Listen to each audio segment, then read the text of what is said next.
if you're asking, 'cause I do what I do, and it's time for something new, yeah. Gotta know when to let go, gotta know.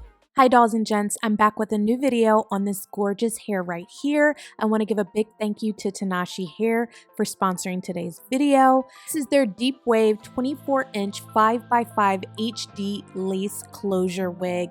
She's super gorgeous, y'all. I cannot wait to share how I installed this wig.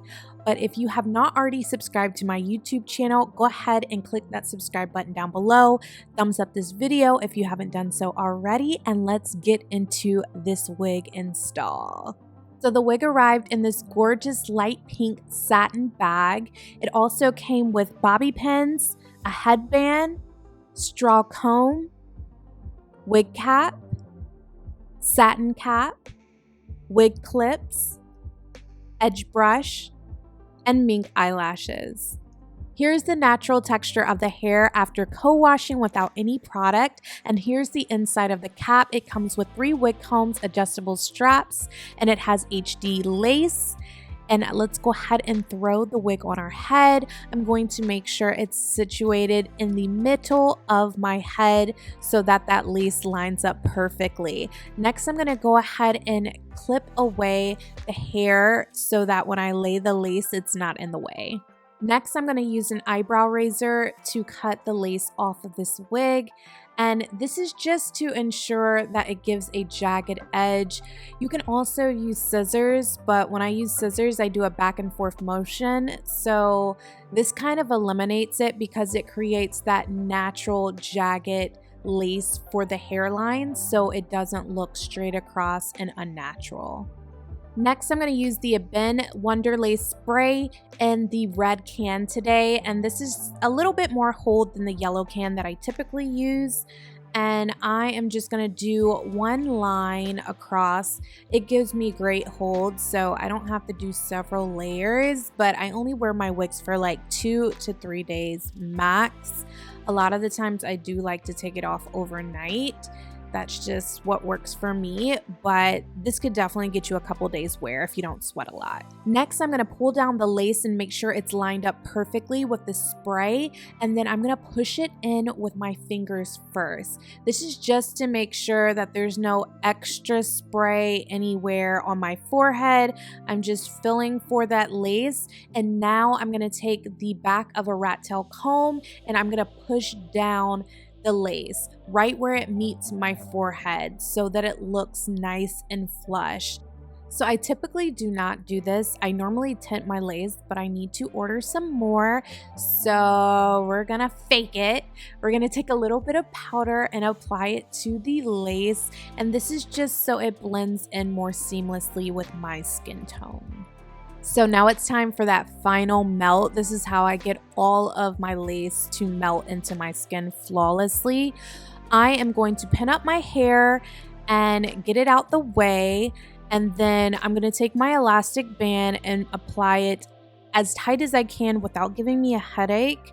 And I only wear this for about 10 to 15 minutes, and it literally melts the lace into my skin every time. You can do this with a blow dryer or sit underneath the dryer, but I don't think it's necessary. So it's been about 15 minutes. Let's go ahead and take the elastic band off. Your lace should be nice and melted. Looks so much better. I love it, y'all. Yes. Whoever came up with this method is literally a freaking genius. Like, who would have thought? Anyways, let's go ahead and do a middle parting. I've been a sucker for a middle parting lately. So this is a 5x5 HD closure, so you can go pretty far back. So I'm going as far back as I can before I see tracks. And I definitely wanted to do a little bit of baby hairs with this look, just light baby hairs. So I'm pulling out a little bit of hairs in the front. Not as many as I usually do, just a little bit, y'all. I don't think that baby hairs are super necessary with this particular wig, but I'm just twisting the hair to get it out the way.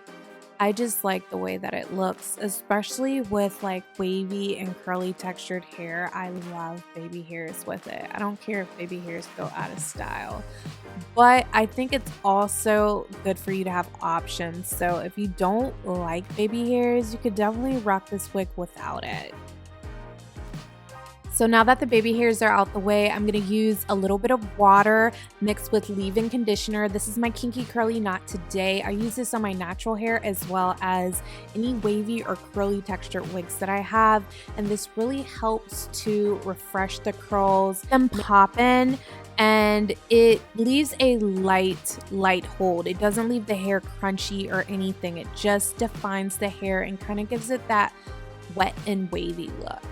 So you have to be a little careful with deep wave textures because if you just use a brush, literally all the curls are gonna clump together.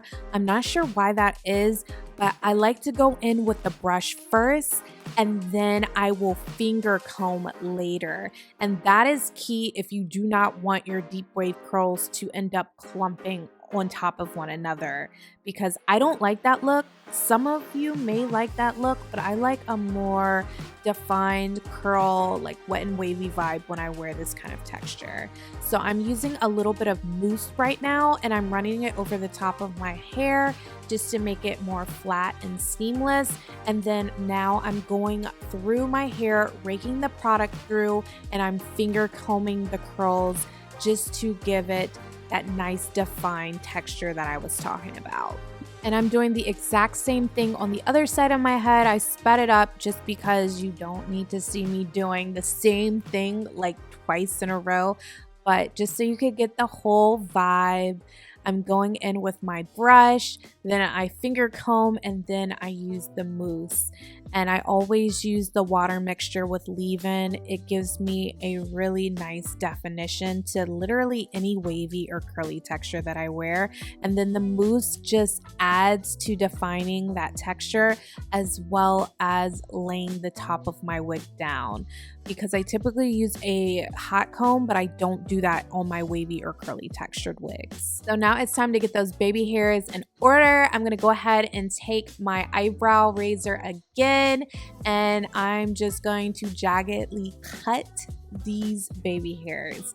That way I get a really nice texture, and I like them kind of short and wispy like.